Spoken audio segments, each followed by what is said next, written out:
సమాచార హక్కు వికాస్ సమితి ఒక ప్రధానమైన డిమాండ్ చేస్తుంది. తమిళనాడు ప్రభుత్వం లంచం అడిగిన వ్యక్తిని పట్టిస్తే ₹1,00,000 బహుమతి అన్నది. ఏదో ఒక లంచాన్ని నిరోధించడానికి, లంచం లేకుండా పాలన చేయడానికి, ఉద్యోగులు లంచం తీసుకుంటే వారిని పట్టించడానికి ప్రజలను ప్రోత్సహించినందుకు తమిళనాడు ప్రభుత్వం ₹1,00,000 బహుమతిని ప్రకటించడం జరిగింది.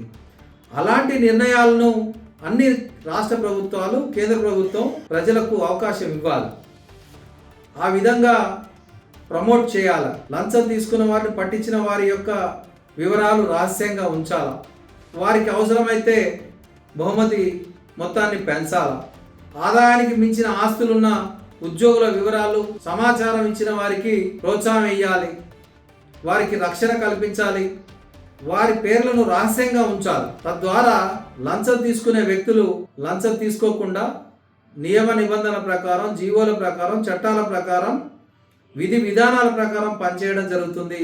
అప్పుడే పారదర్శక పాలన జరుగుతుంది. సంక్షేమ పథకాలు లబ్ధిదారునికి సవ్యంగా చేరతాయి. వేల కోట్ల రూపాయలు అప్పనంగా కంపెనీలకు భూములను ఇచ్చేసి వందల కోట్ల రూపాయలు లంచంగా తీసుకుంటున్న వ్యక్తుల మీద, అటువంటి ఆదేశాలు ఇచ్చిన అధికారుల మీద విచారణ వేగవంతం చేసి కఠిన చర్యలు తీసుకోవాలి.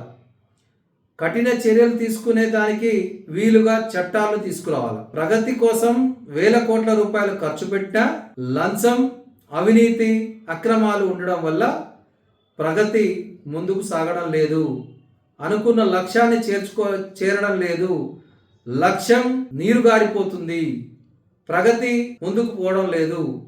దీని విషయంలో సమాచార హక్కు వికాస్ సమితి డిమాండ్ ఏంటంటే, అవినీతి, అక్రమ పద్ధతుల ద్వారా వేల కోట్లు, వందల కోట్లు అనధికారికంగా సంపాదించిన వారికి ఒక అవకాశం ఇచ్చి బహిరంగంగా వారి ఆస్తులను ప్రకటించండి.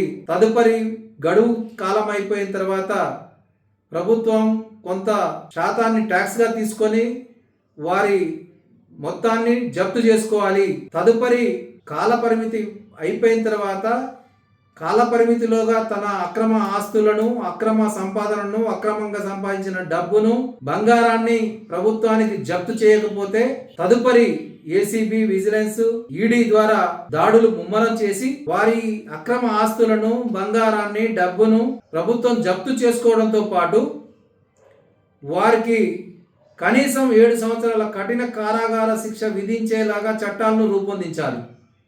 చట్టాలను రూపొందించే విధానంలో అన్ని పార్టీల వ్యక్తులు ముక్త కంఠంతో ఏకగ్రీవంగా చట్టాలను రూపొందించినప్పుడు లంచాన్ని కట్టడి చేయడం సాధ్యమవుతుంది. లంచాన్ని కట్టడి చేయడం సాధ్యమైతే రాష్ట్రాల ప్రగతి, దేశం ప్రగతి సాధ్యమవుతుంది. దీనికోసం ప్రభుత్వాలన్నీ కూడా లంచం కట్టడి కోసం తగు చర్యలు తీసుకోవాలి. లంచం ద్వారా అక్రమ ఆస్తులు పొందిన వ్యక్తులకు, అక్రమ డబ్బులు కలిగిన వ్యక్తులకు, అక్రమ ఆస్తులు ఉన్న వ్యక్తులపై కఠిన కారాగార శిక్ష విధించాలని డిమాండ్ చేస్తుంది సమాచార హక్కు వికాస్ సమితి. ఈ దిశగా చర్యలు తీసుకోవాలని కోరుకుంటుంది.